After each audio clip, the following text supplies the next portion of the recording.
Hello everyone, welcome back in my channel. तो अगर आपको इंग्लिश सीखने का शौक़ है तो इसका सबसे इजी वे है कि आप छोटी छोटी स्टोरीज़ को जो इंग्लिश में हो उसकी प्रैक्टिस करें, स्टोरीज़ को रीड करें, उसके वर्ड्स मीनिंग को याद करें, याद रखें और वर्ड्स के करेक्ट प्रोनाउंसिएशन के बारे में सीखें। तो इसी को ध्यान में रखकर मेरे इस चैनल पर बहुत सारी स्टोरीज अवेलेबल हैं जिसको आप देख सकते हैं, सुन सकते हैं और उसे अपने ओन लैंग्वेज में प्रैक्टिस कर सकते हैं। तो आज जो मैं स्टोरी लेकर आई हूँ यह एक शॉर्ट मॉरल स्टोरी है। पूरी वीडियो को बड़े ही ध्यान से देखिएगा। आज के स्टोरी का टाइटल है पुअर फ्रेड। पुअर का अर्थ होता है बेचारा, फ्रेड नाम है एक लड़के का, तो शीर्षक का अर्थ हुआ बेचारा फ्रेड। तो स्टोरी स्टार्ट करने से पहले अगर आप इस चैनल पर न्यू हैं, मेरी वीडियो को पहली बार वॉच कर रहे हैं तो मेरे चैनल को सब्सक्राइब ज़रूर करें, क्योंकि आपको मेरे चैनल के थ्रू बहुत सारे इंग्लिश स्टोरीज़ का रीडिंग, करेक्ट प्रोनाउंसिएशन और वोकैबुलरीज सीखने को मिलता है। और आप इस चैनल पर स्टोरी को हिंदी में अनुवाद करना भी सीखते हैं। और जो बेल का आइकन दिख रहा है उसे भी प्रेस कर दें ताकि मैं जब भी वीडियो अपलोड करूं तो इसका नोटिफिकेशन आप तक पहुंच जाए। तो चलिए स्टार्ट करते हैं आज का यह मॉरल स्टोरी। आज के स्टोरी का टाइटल पुअर फ्रेड है, यानी कि बेचारा Fred. So let's begin the story. Once upon a time there was a man named Fred. Once upon a time यानी कि एक समय की बात है। देयर वाज अ मैन, एक व्यक्ति था, नेम्ड फ्रेड, जिसका नाम फ्रेड था। He loved watching the stars at night. Loved watching यानी देखना पसंद था, स्टार्स यानी तारे, एट नाइट यानी रात को।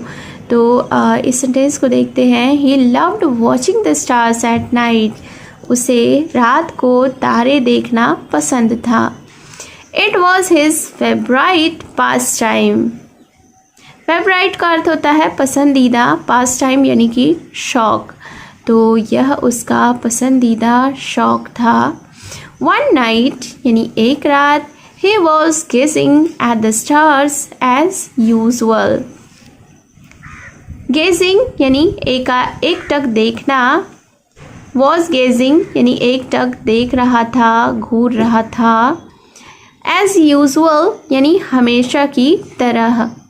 तो इस सेंटेंस को देखते हैं कि वन नाइट यानी कि एक रात, he was gazing at the stars as usual, हमेशा की तरह वह तारों को एकटक देख रहा था, या हमेशा की तरह वह तारों को घूर रहा था।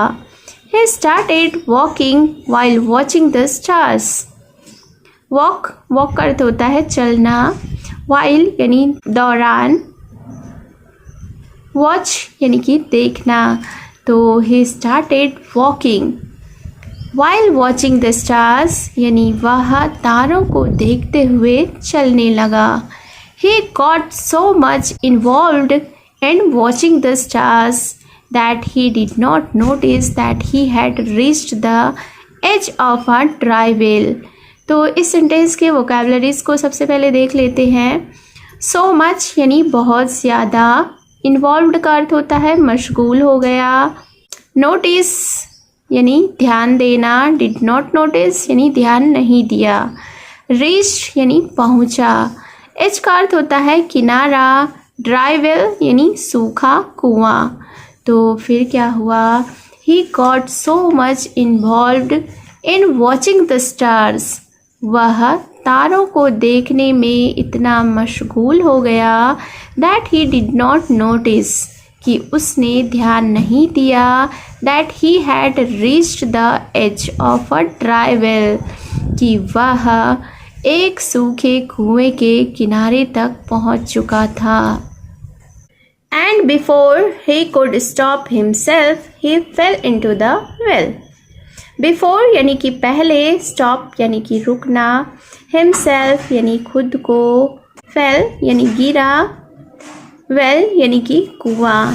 तो फिर क्या हुआ? And before he could stop himself, और इससे पहले कि वह खुद को रोकता, he fell into the well, वह कुएं में गिर गया।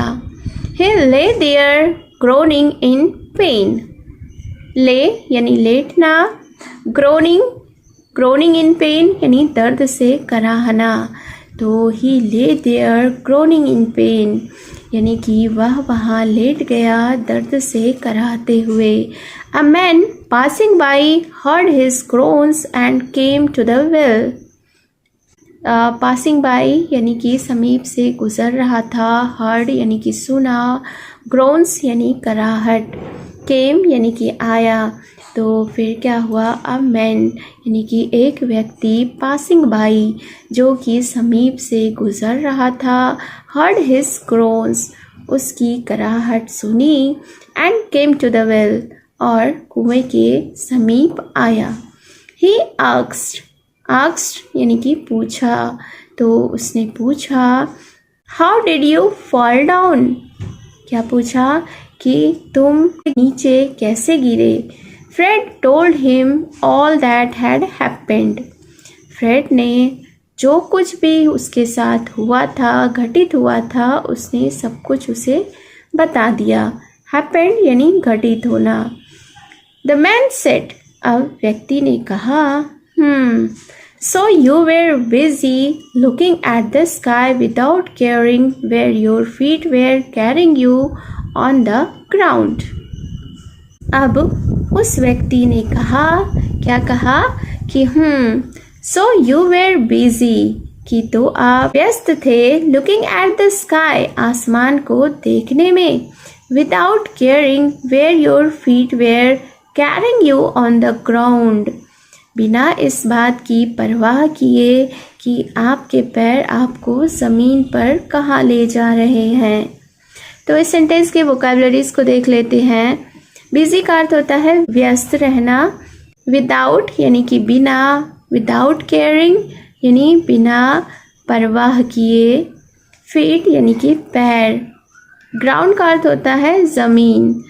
तो इस सेंटेंस को एक बार फिर से देखते हैं कि उस व्यक्ति ने कहा फ्रेड से कि तो आप आसमान को देखने में व्यस्त थे बिना इस बात की परवाह किए कि आपके पैर आपको ज़मीन पर कहाँ ले जा रहे हैं।